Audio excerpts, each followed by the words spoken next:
530 no te ofrece solo un segundo de aire, te ofrece entrar a un ecosistema vivo, combinando tanda tradicional, menciones en vivo de los conductores que la gente ya elige y campañas digitales integradas. Creamos un plan a la medida de tu presupuesto para transformar oyentes en clientes fieles. Así, vendes más. Tu pyme puede y tiene que estar acá. Es mucho más fácil y accesible de lo que crees.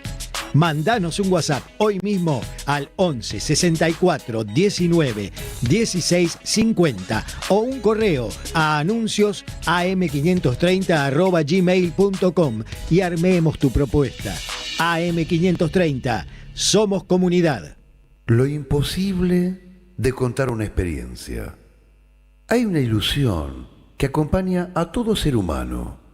Creer que aquello que vivió puede ser contado exactamente como ocurrió.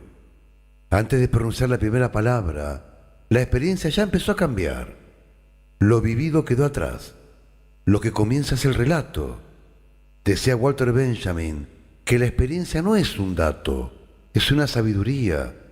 El narrador no ofrece noticias, sino orientaciones. La palabra llega siempre después. Cuando intenta abrazar lo vivido, algo ya se escapó. Parecen los hechos pertenecer a una región donde el idioma apenas roza la superficie. Prost dice que la memoria no es un archivo, es una creación. Queremos recordar el pasado cuando en realidad lo reconstruimos. Un perfume, el sabor de una magdalena, una melodía olvidada, puede abrir una puerta que permanecía cerrada durante mucho tiempo. Por eso, dice Prost, cada vez que contamos una experiencia, no repetimos el pasado, lo reinventamos. La memoria escribe una versión nueva de aquello que alguna vez sucedió. Borges dice que el recuerdo es una forma de imaginación. Somos nuestra memoria, dice Borges, pero una memoria cambiante, llena de olvidos, de énfasis y también de invenciones. Quizá por eso, dos personas que vivieron el mismo hecho narran historias completamente distintas. Ninguno conserva intacto el hecho. Cada uno recuerda de la persona que es hoy. Si la experiencia cambia cada vez que contamos algo, entonces, ¿quiénes somos nosotros? Paul Ricoeur dice que la identidad no es una fotografía, es un relato. Nos comprendemos a nosotros mismos mientras vamos narrando nuestra historia. Vivir y narrar son dos cosas distintas, pero inseparables. Es imposible contar una experiencia de manera definitiva, porque la experiencia nunca termina, se transforma mientras nosotros cambiamos. Cada recuerdo modifica el anterior, la palabra fracasa, pero insistimos siempre. Tal vez la grandeza de una buena historia no consista en reproducir fielmente los hechos, sino en lograr el milagro de que alguien, al escucharla, sienta que también le ocurrió a él. Esta noche vamos a hablar de la imposibilidad de contar una experiencia. ¿Para qué sirven las experiencias? De esta manera comienza Ser y Parecer. Ya no estás más a mi lado, corazón. En el alma solo tengo soledad. Y si ya no puedo verte, porque Dios me hizo quererte para hacerme sufrir más. Siempre fuiste la razón de mi existir. Adorarte para mí fue religión. En tus besos yo encontraba el calor que me brindaba el amor y la pasión. Es la historia de un amor como no hay otro igual, que me hizo comprender todo el bien, todo el mal, que le dio luz a mi vida, apagándola después. Ay, qué vida tan oscura.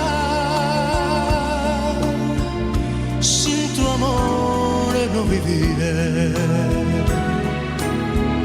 Siempre fuiste la razón de mi existir. Adorarte para mí fue religión. En tus besos yo encontraba el calor que me brindaba el amor y la pasión.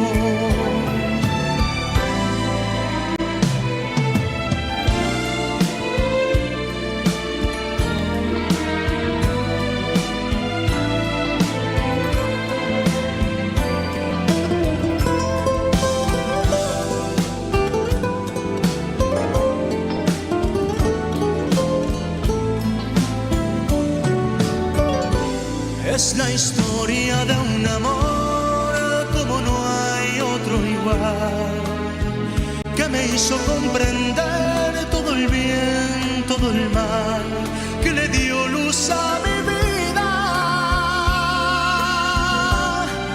apagándola después. Ay, qué vida tan oscura, sin tu amor no viviré. Siempre fuiste la razón de mi existir. Adorarte para mí fue religión. En tus besos yo encontraba el calor que me brindaba el amor y la pasión.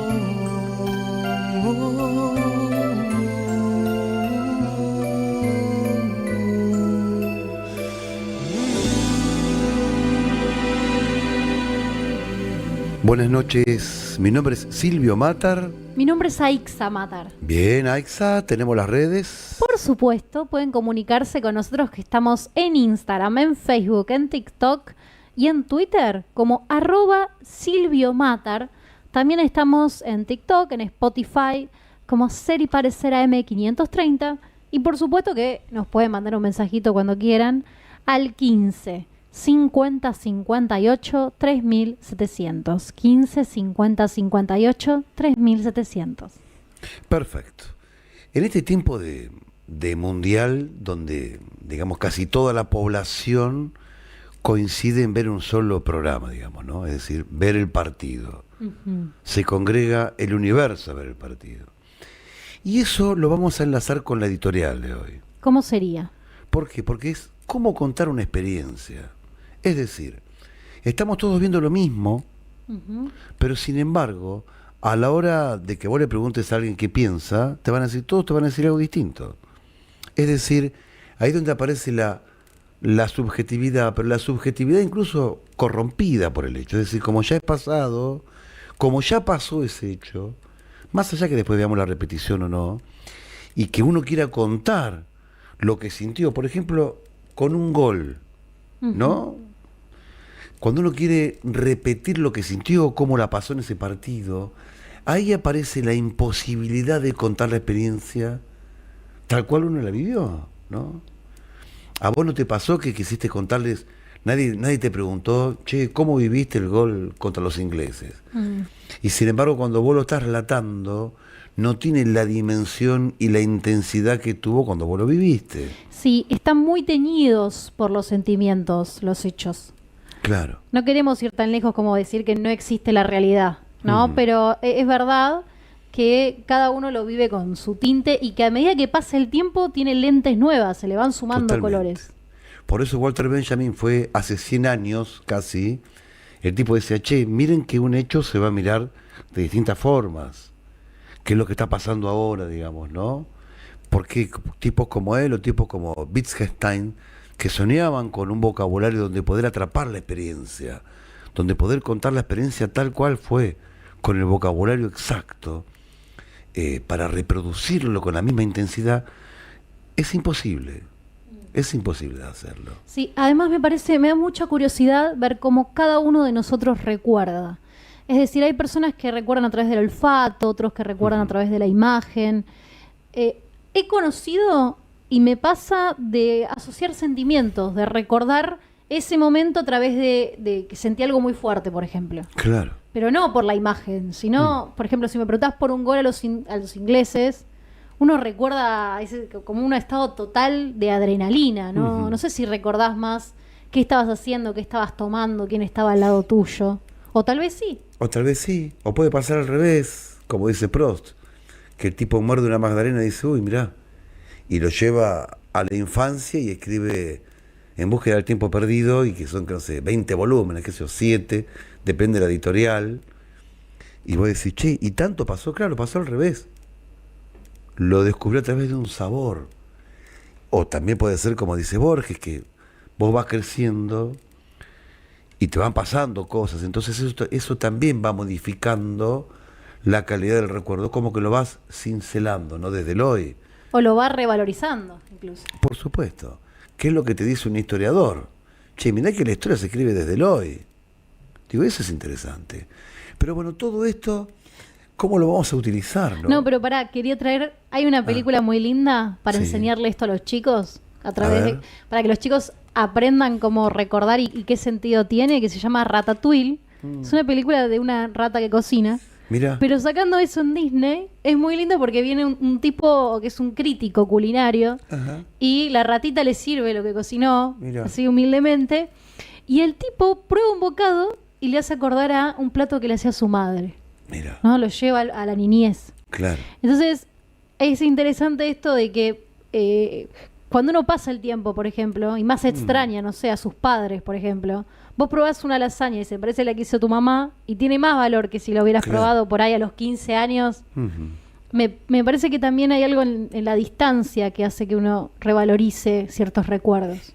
Sí, también pensaba que lo único que no hay en los sueños es el olfato, ¿no? Aparece música, colores, situaciones, pero no está el olfato. Digo, que raro, porque entonces parece en el universo de la vigilia y los recuerdos. Digo, muy raro eso. Pero bueno, en fin. Vamos a tratar de llevar la editorial a lo experimental, justamente, que es, vamos a hablar con un actor que es prodigioso, ¿no? Es una de las grandes estrellas de todos los tiempos, del cine, del teatro, de la novela. A ver, Aixa, pasame limpio y contanos a quién vamos a entrevistar hoy. Hemos tenido el honor, y lo vamos a tener todos juntos esta noche, de haber conversado con Arturo Puig. Arturo Puig nació en 1944, mirá qué pedazo de año. Mirá. Es un actor, director de teatro, estuvo casado con Selva Alemán. En el 91 fue nominado al premio Martín Fierro por su trabajo en Atreverse. Ese mismo año inicia un ciclo del programa más visto en la televisión argentina. Es decir, en toda la historia tuvo el rating más alto. Con más de 60 puntos, él estuvo en Grande Pa. Grande Pa gana también un Martín Fierro como mejor comedia. Y durante 4 años, él se convierte en uno de los actores más preferidos de la nación. Al final, dicho programa estrena la última obra de Arthur Miller, muy querido por él. Se llama Cristales Rotos. Fue nominado también, no para de tener premios. Claro. En televisión hizo la nueva versión del Rafa junto a Paola Krum, Gastón Pauls. Ha hecho Rompiendo Códigos en teatro, por ejemplo. Y más allá de muchísimos premios que él gana después, él ha tenido el gusto de trabajar con el amor de su vida en algunas obras, como por ejemplo ¿Quién le teme a Virginia Woolf? Y recientemente ha participado en series que la han pegado y a quienes hemos entrevistado sus colegas, como Envidiosa, El Encargado, Buenas Palabras, él es en teatro, y algunos trabajitos también con Ricardo Darín, que no vamos a dejarlos de lado, vamos a mencionarlos porque es también un actor muy querido por la nación. Así que nada, el gran Arturo Puig.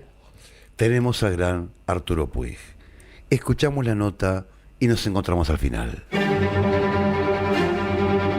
Una conjetura. Un espejo que ensaya su forma.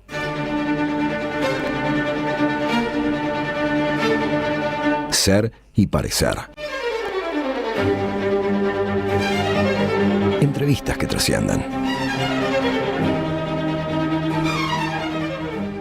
Vos sabés, Arturo, que nos resulta muy, muy complejo entrevistarte, y eso que hemos entrevistado a muchos actores, directores, escritores, pero lo complejo tuyo es que hiciste y haces de todo. actor, Sí, director, cantante, televisión, sí. cine, teatro, radionovelas. Y la primera pregunta, como para poder entrar en calor, sería, ¿dónde vos te sentís más cómodo? ¿O dónde te sentiste más Arturo? ¿Haciendo qué género o en qué medio? ¿Cuál es la mejor versión artística tuya? Sin lugar a dudas, el teatro y con obras que he hecho, como por ejemplo Panorama desde el Puente, El Precio, las obras.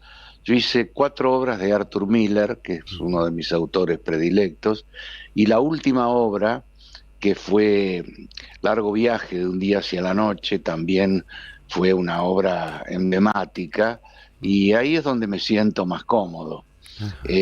Pero también haciendo televisión, por supuesto, y cine, me siento bien, me siento, la verdad que me encanta hacer cine, me encanta hacer televisión, así que bueno, me siento bien en todos lados, Está muy bien. trato de sentirme bien, sí, sí, sí. ¿Viste que hay como una mitología que el actor cobra prestigio en hacer teatro? ¿Vos estás de acuerdo con esa mitología? Lo que pasa es que sí, de alguna manera sí, el teatro es la madre de las artes de la actuación. O sea, por supuesto, el teatro es lo primero que hay que hacer o lo primero que tendría que hacer cualquier estudiante de teatro, es hacer teatro. Después viene, bueno, por supuesto, la televisión, el cine, son ramas de la actuación que son importantísimas y muy buenas de hacer, ¿no? Pero el teatro es fundamental. Mira, digo, también cuando uno habla de teatro, incluye, digamos, a que es en vivo, es decir, la relación directa con el público sin la posibilidad de la edición. ¿Hay, hay como una especie, Arturo, de adrenalina distinta sabiendo que tenés menos posibilidades de corregir algo? Sí, sí, claro, por supuesto, por supuesto.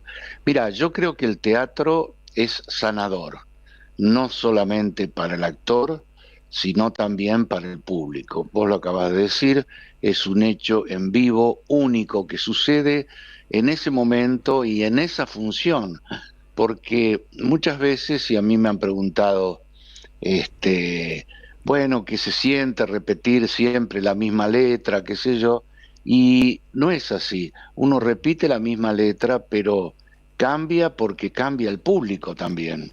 Hay públicos más receptivos, hay públicos más silenciosos, y bueno, uno va cambiando, digamos, su estado a través del público. Y después, este es un pensamiento mío, yo creo que el teatro es el único arte que muestra al ser humano de cuerpo entero. Mira qué lindo. Que, claro, quiero decir que la televisión, el cine, la escultura, la pintura pueden, viste, una cabeza, un brazo, una mano, una pierna, pero el teatro, el público te ve de cuerpo entero desde la cabeza a los pies, ¿no? O sea que el teatro es maravilloso, maravilloso. Mm. Vos sabés que hemos hablado con Carlos Rottenberg acerca del simbolismo de la sala, ¿viste? De qué lugar espacio, qué espacio Sí, único y maravilloso que es una sala de teatro, una sala incluso de cine. Y te quería sí. preguntar si vos crees que el espectador, el que te va a ver, busca identificarse o al revés, escaparse de sí mismo, o sea, un disfrute que represente un escapismo. A ver, yo creo, sí, podría llegar a ser, o sea, hay obras que de autores muy importantes que por supuesto eh, toca, a ver, yo creo que un espectador va a ver una obra y en algún momento y en alguna parte y en algún parlamento se siente identificado con su propia vida. Y entonces esto hace que ese espectador reflexione, para bien o para mal, ¿no? Pero reflexione a través de lo que está escuchando y viendo. Claro. Recién decías, Arturo, y coincidíamos en que te despierta cierta adrenalina, ¿no? El teatro y que sea en vivo y demás cosas. Digo, Sí. esa misma adrenalina es el vértigo es el verdadero alimento del alma en términos literarios. ¿Es lo que alimenta al actor? No sé, la verdad que no sé si sería por ese lado. No, yo creo que el alimento del actor es decir esos buenos textos, ¿no? Me parece que la cosa pasa más por ahí que por adrenalina, ¿no? Claro, Uno sí, obviamente, sobre todo los días de estreno, está sumamente nervioso, te tiemblan las piernas, hasta que salís al escenario. Y después a los 10 minutos, 15 de estar, ya se te empieza a pasar y esto es fantástico, ¿no? Después, por supuesto, a través de las funciones uno ya no siente esa, esa adrenalina, lo hace más mecánicamente de alguna manera, ¿no? claro. Te la cambio la pregunta para hacértela más personal.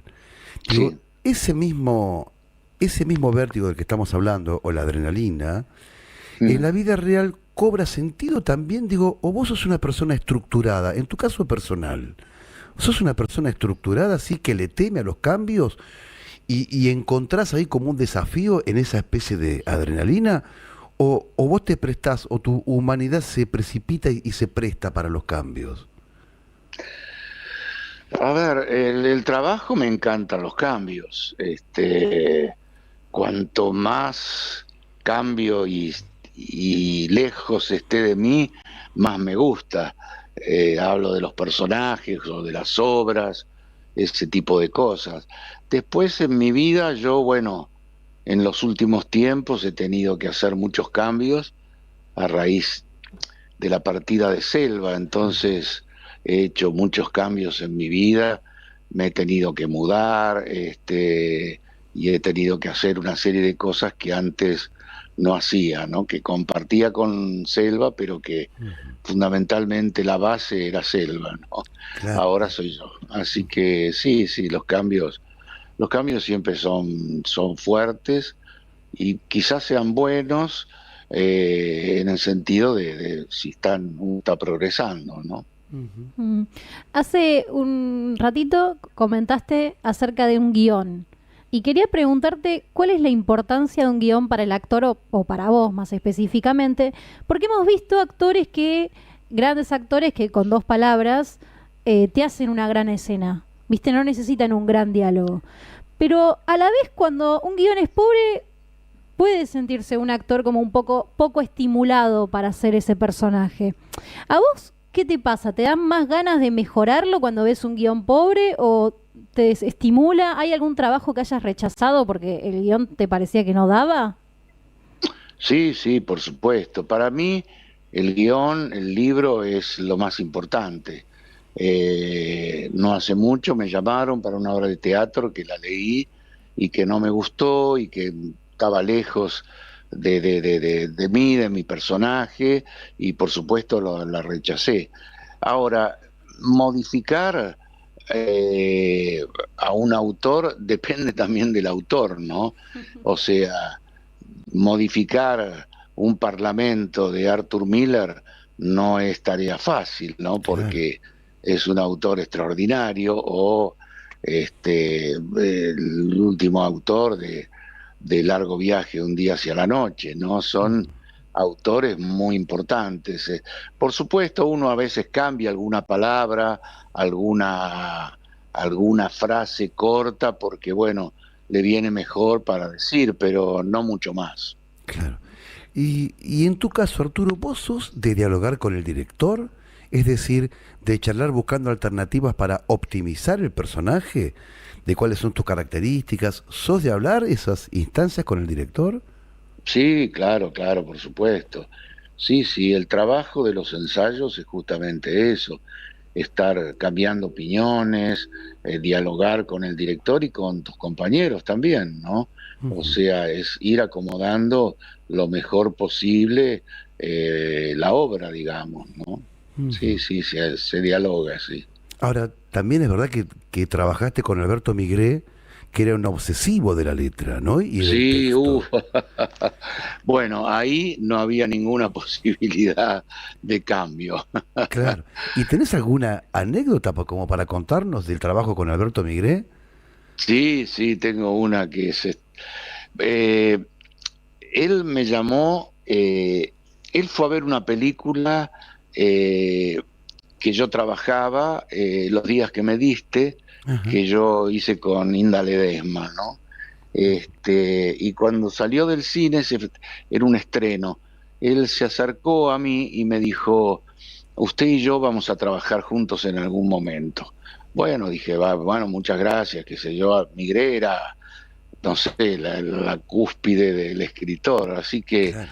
al año me llamó y bueno, empecé a grabar el programa, que era Pablo Nuestra Piel, y yo casi en la última escena tenía un monólogo como muy largo, que por supuesto me lo había estudiado mucho, qué sé yo, y cuando terminé,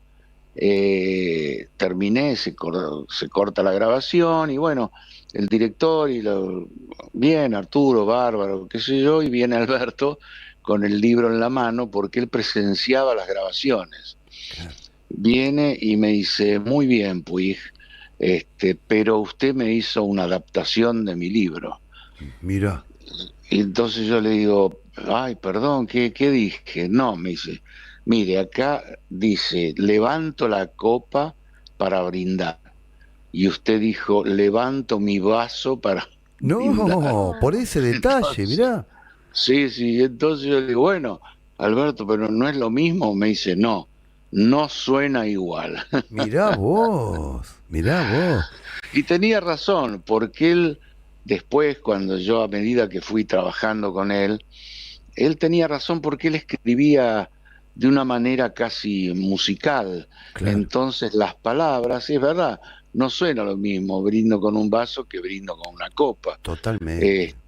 Así que bueno, había que estudiar como loco, nunca en mi vida estudié tanta letra como Mirá, esas temporadas claro, con claro. Mire. Ahora, vos hiciste una obra hace muy poco, que todavía está ahí, que es Buenas Palabras, que es un unipersonal, Sí, y sí, contaste en una nota que tenías al público muy cerca. Digo, como si sí, la cercanía lograse una especie de intimidad diferente. Ahora, sí, más allá de los gestos, porque también es verdad lo que vos dijiste, que esa frase re linda que dijiste, que el teatro te pinta de cuerpo entero, sí. más allá de los gestos, del lenguaje corporal, ¿vos sos consciente que tenés una voz propicia para la intimidad y un tono conciliador y que invita al público a esa especie de privacidad o a la interioridad? A ver, en buenas palabras, a mí me gusta tener al público cerca porque es un espectáculo muy íntimo, de Ujú. alguna manera, ¿no? O sea, yo prácticamente empiezo con una carta de Richard Barton que le manda a Elizabeth Taylor él ya está casi a punto de morir, están separados, Ujú. y la verdad que es una carta conmovedora. Realmente ese hombre, aparte de ser un buen actor, era un Claro. autor increíble como Mm. escribía. Claro. Entonces es una carta de amor muy, muy, muy fuerte y yo prefiero hablarla en una voz no demasiado alta, entonces prefiero tener al público cerca, ¿no? Ujú. Y después también cuento un poco todo así en primera persona, un viaje que yo hice a Nueva York Ajá. en los años 70. Yo había grabado una serie que se llamaba Nino, Ajá. que el super protagonista era Enzo Viena. Yo hacía Enzo un bien. papel, sí, un papel más secundario, Ujú. pero bueno, fuimos a Nueva York pensando que íbamos a hacer teatro en Broadway, y terminamos haciendo presentaciones por los barrios de Nueva York, ¿no? Mirá, Sí, muy, muy, claro. muy divertido. Fue un viaje extraordinario porque de alguna manera conocí lugares como el Bronx, como Claro. Harlem, lugares muy peligrosos en ese momento, en los 70, que si hubiera ido como turista no hubiera podido hacerlo. En Claro. cambio, con esto podía hacerlo y bueno, realmente, entonces lo cuento un poco esto, uno con una poesía sobre Nueva York, y así, por eso prefiero tener al público cerca, ¿no? Claro. ¿Sirve estar lejos de casa para liberarse cuando uno actúa? ¿Le saca un poco de rigor escénico que no te conozca nadie? ¿Como que te saca un poco de miedo al ridículo? No, no particularmente, no, la verdad que no. Mm. No, porque cuando uno hace un espectáculo o una obra de teatro, bueno, es lo mismo hacerla aquí, no sé, en Buenos Aires, que en cualquier otra parte del mundo, ¿no? O sea, no hay una variación, digamos, ¿no? Ujú. Ahora, así como contás de las cartas de Richard Burton a Liz Taylor, también haces un monólogo que hacías con Selva. También tenés las Sí, cartas de Beethoven. sí, Digo, las cartas de Beethoven, sí, sí, sí. hay algo Y de... después, Uy, perdón. sí. No, no, No, digo, decime. para cerrar la pregunta y así te damos más posibilidad a que te puedas explayar mejor. Digo, hay algo de antología que se relaciona con tu vida, es decir, son textos muy cargados emocionalmente. Y está claro Sí, que sí. que sos un tipo que te gusta mucho leer. ¿Y nunca escribiste, Arturo?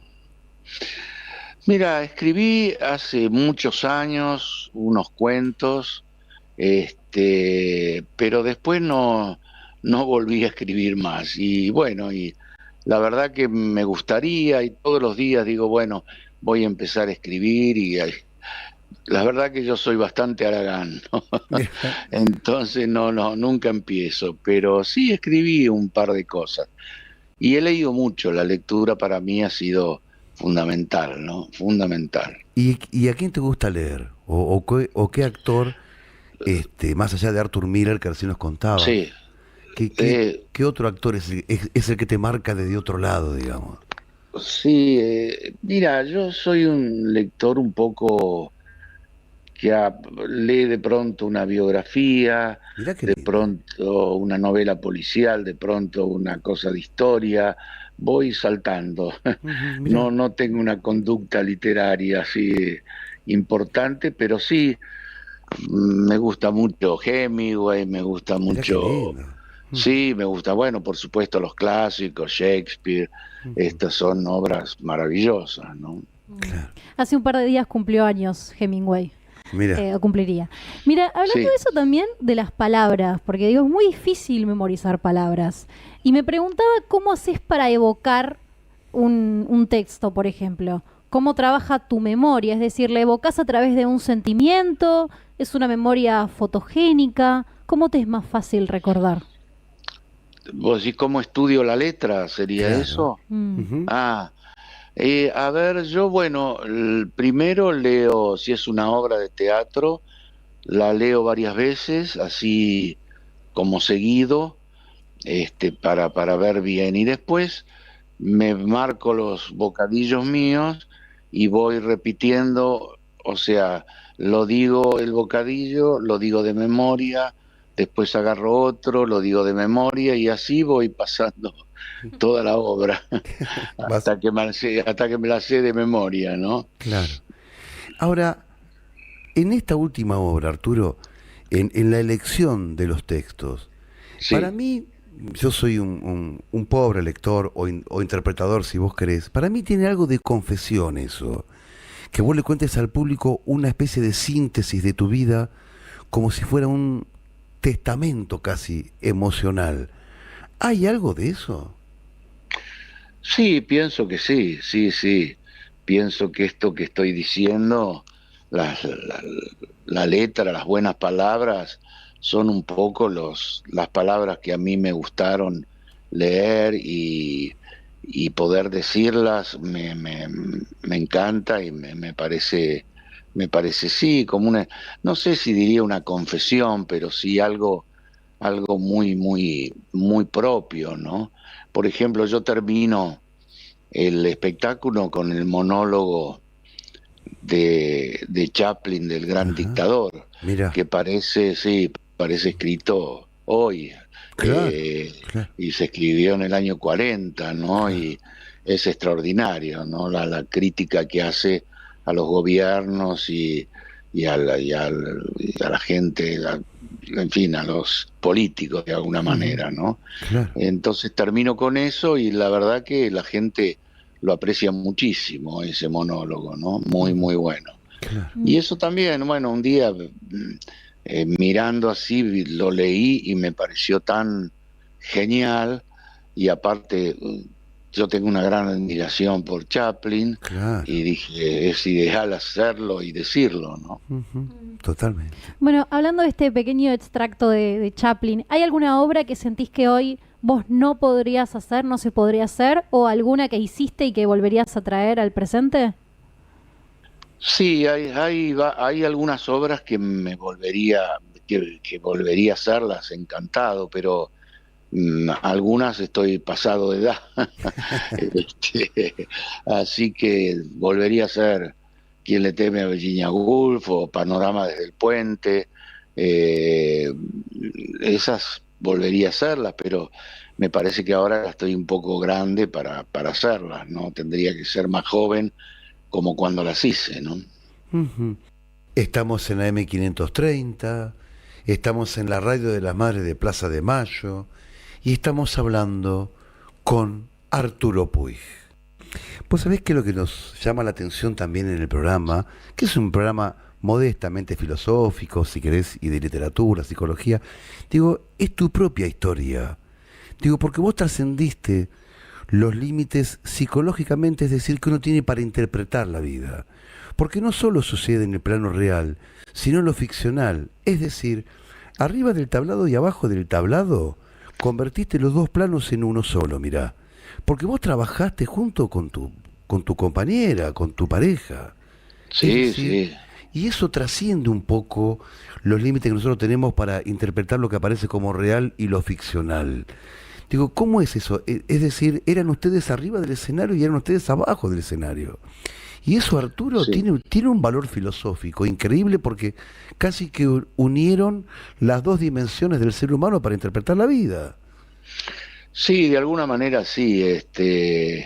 Yo me sentía muy feliz y cómodo trabajando con Selva, ¿no?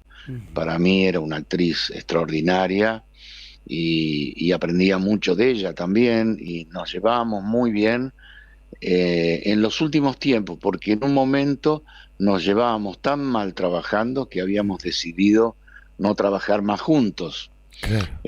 Porque nos peleábamos, nos criticábamos, bueno, pero un día nos llamaron justamente para hacer esta obra de Arthur Miller, Cristales Rotos, que era su última obra en ese momento, y nos llamaron a los dos, y claro, ninguno de los dos se quiso perder semejantes personajes, y a partir de ahí, bueno, nos llevamos maravillosamente bien. Siempre hacíamos obras en las cuales fuéramos pareja, ¿no? Porque Ujú. pensábamos que nadie nos creería si hacíamos una obra y éramos como éramos hermanos en la Claro, ficción, ¿no? claro. Entonces hacíamos, bueno, matrimonio, o amantes o lo que sea, pero siempre siendo pareja, ¿no? Ahora, pero mirá qué filosófico que es lo que contás. Porque venían a los tirones y sin embargo se encuentran ustedes mismos arriba de una obra, es decir, arriba de un Sí, escenario. Digo, y sí, eso sí, también sí. es casi un destino poético, Arturo, Sí, la ¿no? verdad que sí, la verdad que sí, sí, sí. Sí, Claro. porque a raíz de esa obra que hicimos, Cristales Rotos de Arthur Miller, nos llevamos maravillosamente bien en todo lo que hemos hecho, que fue muchísimas obras, ¿no? Hasta esta última de Largo Viaje, ¿no? Así que sí, fue realmente maravilloso trabajar con ella. Claro.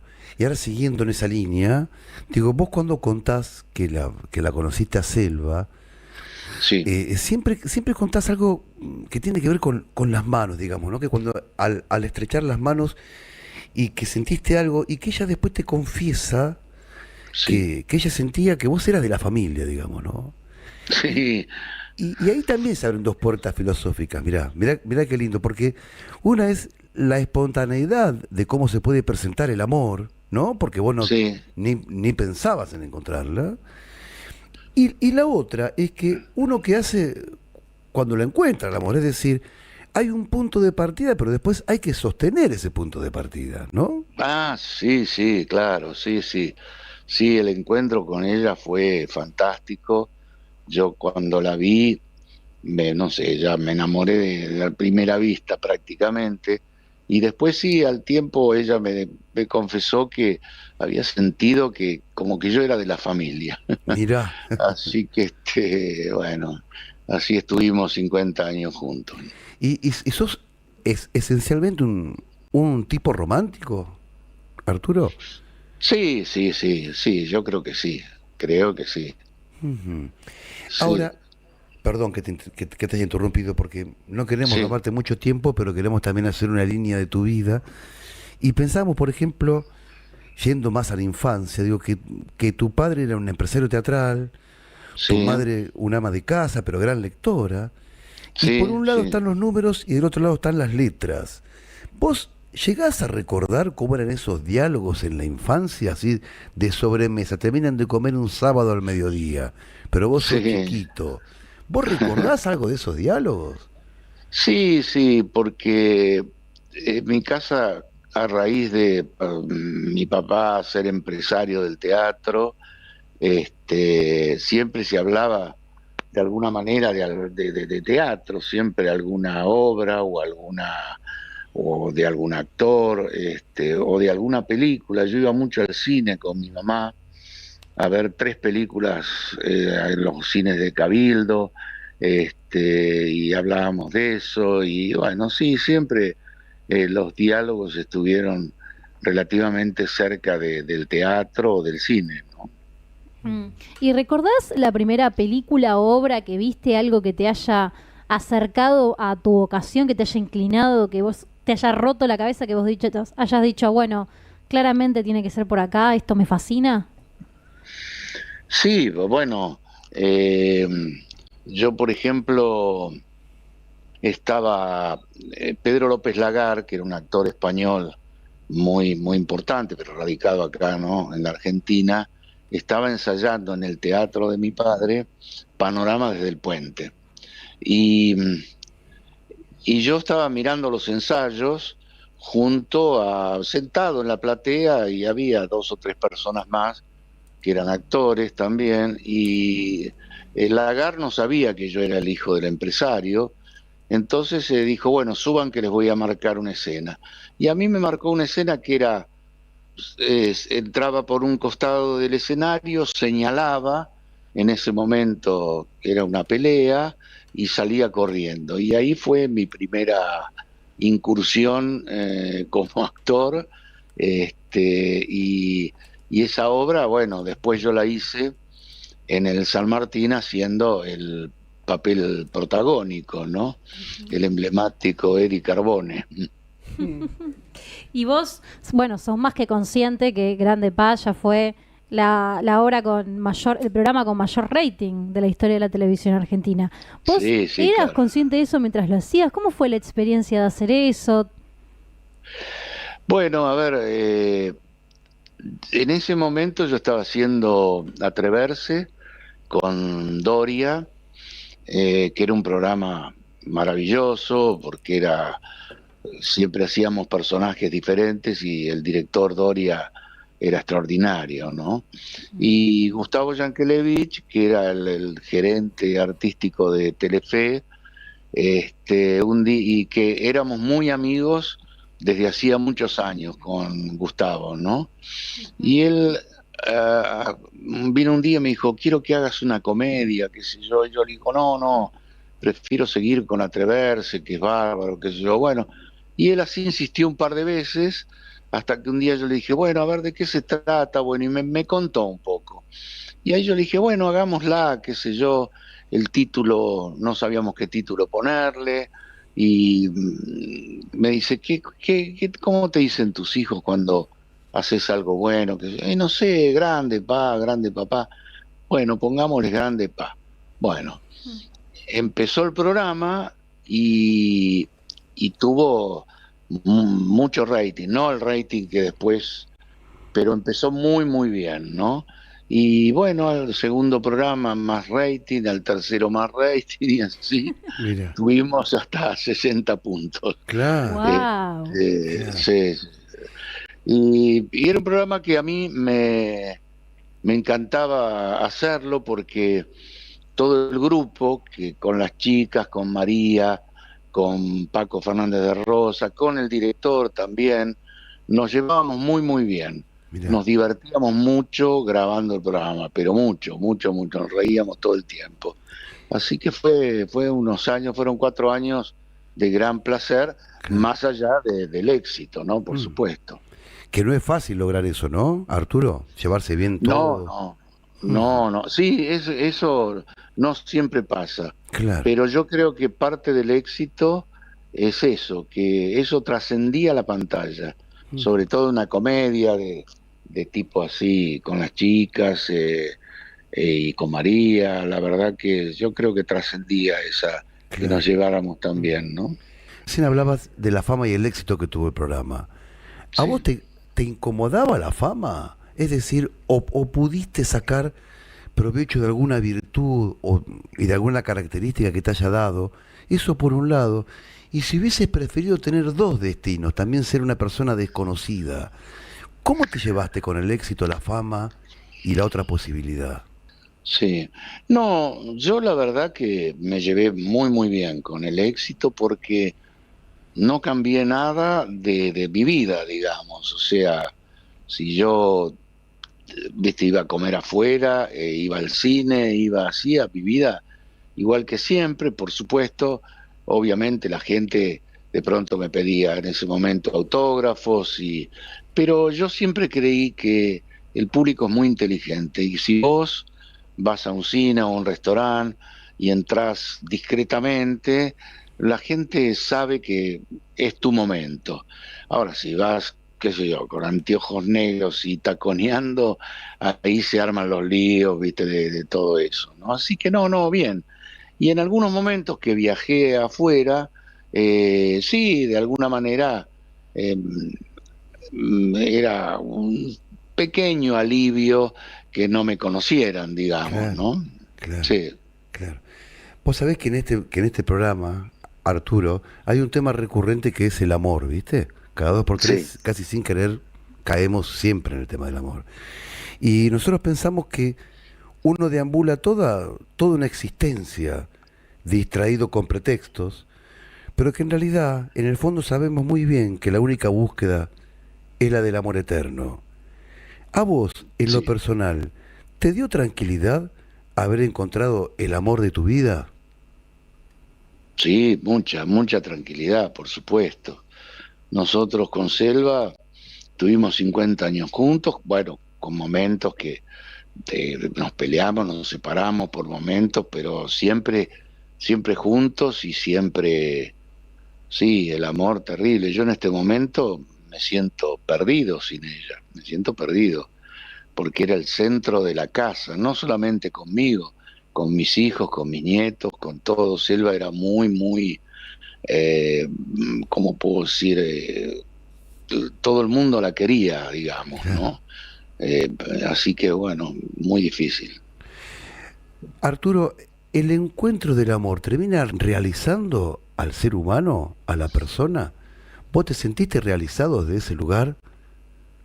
Sí, claro, por supuesto, sí, sin lugar a dudas, sí, La, sí. la del estribo, ¿cómo la Sí, pasaste durante la nota, Arturo?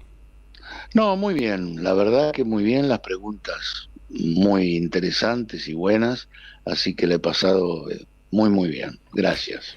Eh, ya tenemos otra que no es la del coso, pero ya también es para cerrar. Vos sabés que hacemos una editorial con cada programa distinta, y en el caso de este programa, la editorial habla de la experiencia, básicamente. ¿Para qué Ujú. sirve la experiencia, Arturo? La experiencia sirve para no equivocarte, ¿no? O sea, la experiencia sirve para, si uno aplica su propia experiencia, es para no equivocarte en algunos pasos de la vida, ¿no? Fundamentalmente eso. Bueno, mira, tenemos para el final, para irnos, un juego que también hacemos con los entrevistados, que se lo robamos a Proust, porque Proust tenía un cuestionario para sociabilizar, y si no te molesta tenemos 3 o 4 preguntitas, pero son muy cortas. Lo primero que se te venga a la cabeza. A ver. Dice, mira, un autor o un poeta, algo para recomendarle a la audiencia, a los que te están escuchando, para leer o para ver en el teatro. Arthur Miller. Arthur Miller. ¿Una heroína en la historia o de la vida real? Una heroína, ay. Ahí no sabría qué decirte. No sé, lo personal, Selva. Ahí está, qué lindo, qué romántico. Una cualidad que valores o que prefieras en un hombre, en un amigo. La honradez y la verdad. Que me diga la verdad siempre. ¿Y una cualidad que valores en una mujer? Quizás también lo mismo, que sea verdadera conmigo, que no me diga cosas que no son. Y las últimas dos de Proust, que es, ¿cómo te gustaría irte? ¿Cómo te gustaría retirarte de la escena, digamos? Sí, y depende. Yo ahora estoy un poco en ese camino de retirarme, salvo que me ofrezcan alguna obra que tenga muchas ganas de hacer, pero en este momento estoy un poco en eso, ¿no? Despacio, Y- dándome tiempo.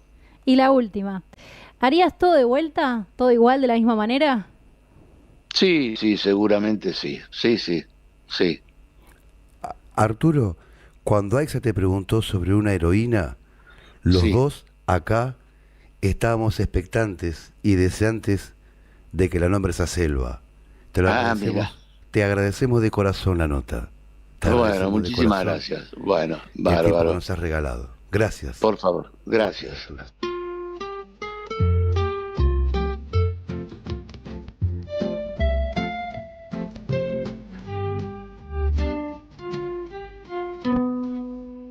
Qué mejor que hablar con un actor, ¿no? Para la reconstrucción de una experiencia. No solamente la propia, sino la ajena en este caso. Cuando lee un libreto, cuando ensaya, cuando hace una telenovela, ¿no? Cuando hace una radionovela. Me parece que dimos con alguien muy específico para tratar el tema de la experiencia. Bueno, ¿quién va a tener más experiencia que Arturo Puig? Totalmente. Sigo sin poder creer que hablamos con Arturo Puig. Es un lujazo. La verdad, tremendo. Y es verdad que él tiene experiencia en todos los formatos posibles, que él ha experimentado la transformación también de cómo esos medios van cambiando intrínsecamente. Es decir, no se hace una película igual ahora que como se hacía hace un montón de años. Ujú. No se hacen series. Es muy loco pensar que él estuvo en Grande Pa y en Envidiosa al mismo tiempo. Dos cosas que completamente distintas. Sí, sí. Así que también hay que reconocerle su capacidad para adaptarse, Ujú. ¿no? A estas figuras, mucho más ahora que hay formatos que no están hechos para figuras como él. Sí. Es decir, Netflix está hecho para personas, por ejemplo, nos han dicho ya algunos entrevistados que Netflix se hace para aquellos que no pueden retener, por ejemplo, la atención, que cada vez tienen producciones, ¿no?, más efímeras. Ujú. No sé, yo siento que cambió mucho la manera en la que se hace y que también hay que reconocerle a una persona como él Claro. que haya podido seguir el paso del tiempo. Sí, es también el dinamismo que hablaba Walter Benjamin, que por ahí uno no puede terminar de retener el tiempo por el dinamismo que tiene a través de las épocas. Y pensaba también, corriéndolo un poquitito de ese lado, que qué pasa con un actor cuando tiene 2 funciones la misma noche. Es decir, y él se encargó de decirnos, che, mirá que la segunda no es igual que la primera. Y mirá qué interesante, el mismo libreto, los mismos actores, el mismo escenario, pero sencillamente pasó. El hecho anterior pasó y es imposible abrazarlo incluso en la inmediatez de ese pasaje. Digo, y ahí me parece que está lo interesante que queríamos contarles, por lo menos para nosotros interesante, acerca de cómo captar y cómo contar una experiencia. Bueno, algo que resalta también es, porque es decir, vos te preguntas, ¿por qué no podrían ser iguales 2 funciones? Ujú. Y él dice que hasta una palabra puede cambiarte todo un texto. Totalmente. O sea, imagínate que vos ya el segundo día decís una palabra distinta y ya es otra obra. Y ya es otra obra, tal cual. Por eso en el caso nuestro, lo que decidimos fue contar. Más que recordar es contar y narrar, aunque todo vaya de la mano, pero en una radio, al no haber imagen, solamente existe la palabra que nombra. ¿Y quiénes somos los que tratamos de empeñarnos en contar y en narrar? ¿Podrías nombrarnos, Sí, Silvio? por supuesto. En la operación técnica y dirección y producción, Arielito García. En la idea, Adrián Zaffaroni. En la coconducción, Aixa Mata. En la conducción, Silvio Matar. Recuerden que pueden encontrarlo como @Silvio Matar en Instagram, en Facebook, en TikTok. Y también estamos como Ser y Parecer en YouTube, en Spotify, con todos nuestros podcasts y programas. Y pueden mandarnos un mensajito que los esperamos en el 15 50 58 3700. 15 50 58 3700. Muchísimas gracias. Será hasta la semana que viene.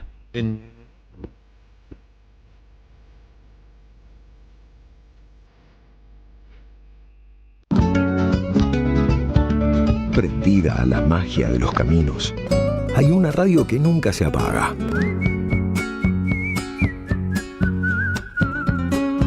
Porque es demasiado aburrido seguir y seguir la huella. Prende la radio. Prendete. AM530. 20 años. Somos radio. Somos comunidad.